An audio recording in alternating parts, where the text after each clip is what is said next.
Film की शुरुआत एक रहस्यमयी जगह कमरताज से होती है। यहाँ के सबसे प्रतिभाशाली शिष्यों में से एक कैसिलियस अपने साथियों के साथ लाइब्रेरी में घुसकर एक प्राचीन किताब के कुछ पन्ने चुरा लेता है। ये पन्ने बहुत खतरनाक जादू से जुड़े होते हैं। तभी वहां की गुरु दी एंशिएंट वन उन्हें रोकने की कोशिश करती हैं। जबरदस्त जादुई लड़ाई होती है, लेकिन कैसिलियस किसी तरह बचकर निकल जाता है। डॉक्टर स्टीफन स्ट्रेंज की जिंदगी।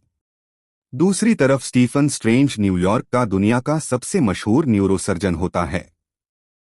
वह बेहद बुद्धिमान है, लेकिन उतना ही घमंडी भी। वह केवल वही ऑपरेशन करता है जिनमें सफलता लगभग तय हो, ताकि उसकी प्रतिष्ठा बनी रहे।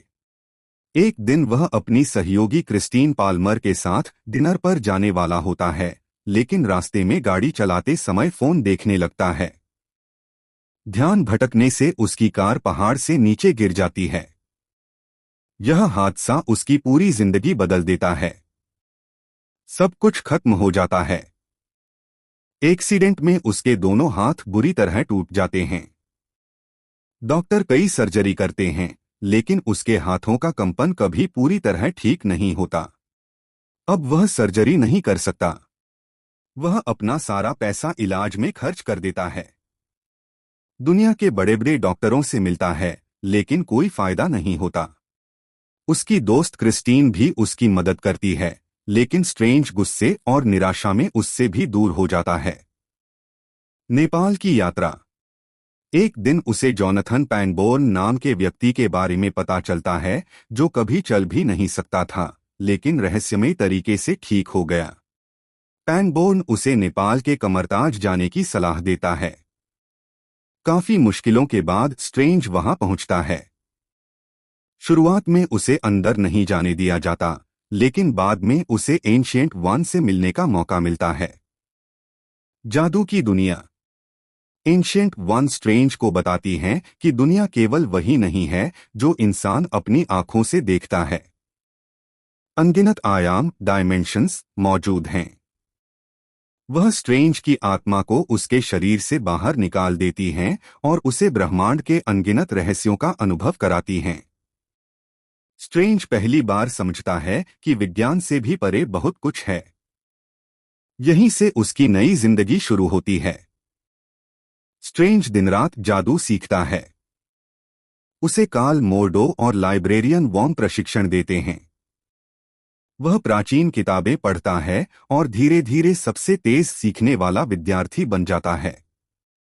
एक दिन उसे एक शक्तिशाली वस्तु मिलती है, जिसे आई ऑफ एगामोटो कहा जाता है। इससे समय को आगे पीछे किया जा सकता है। असली दुश्मन। कैसिलियस का मानना है कि इंसानों को हमेशा के लिए अमर होना चाहिए। इसलिए वह अंधेरी शक्ति डोरमम्मू को पृथ्वी पर बुलाना चाहता है। डोरमम्मू का संसार डार्क डायमेंशन कहलाता है, जहां समय का कोई अस्तित्व नहीं है।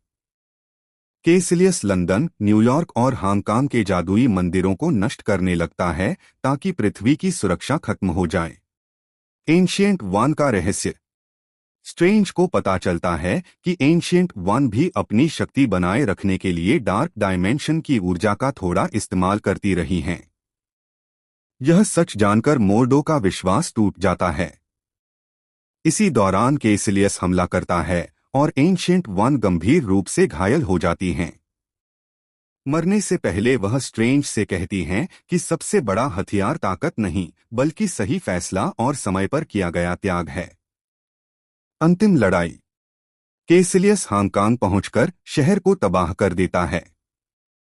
स्ट्रेंज आई ऑफ एगामोटो की मदद से समय को पीछे घुमा देता है और पूरे शहर को पहले जैसा कर देता है। लेकिन डोरमम्मू पृथ्वी पर आने ही वाला होता है। सबसे बुद्धिमानी वाला फैसला। स्ट्रेंज डोरमम्मू से लड़ने की बजाय एक अनोखी चाल चलता है। वह टाइम लूप बना देता है। हर बार डोरमम्मू उसे मार देता है, लेकिन समय फिर वहीं लौट आता है। फिर डोरमम्मू उसे मारता है, फिर समय वापस आ जाता है। यह सिलसिला बार बार चलता रहता है। आखिरकार डोरमम्मू परेशान होकर स्ट्रेंज से पूछता है कि वह चाहता क्या है। स्ट्रेंज कहता है, पृथ्वी छोड़ दो और कभी वापस मत आना। डोरमम्मू मजबूर होकर उसकी शर्त मान लेता है। फिल्म का अंत। केसिलियस और उसके साथी डार्क डायमेंशन में चले जाते हैं। एंशिएंट वन अब इस दुनिया में नहीं रहती। स्ट्रेंज न्यूयॉर्क के सैंक्टम का रक्षक बन जाता है और पृथ्वी को जादुई खतरों से बचाने की जिम्मेदारी संभालता है। दूसरी ओर मोर्डो यह मानने लगता है कि दुनिया में बहुत अधिक जादूगर हैं और यही समस्या की जड़ हैं। यही बात आगे की फिल्मों में उसे एक विरोधी के रूप में स्थापित करती है।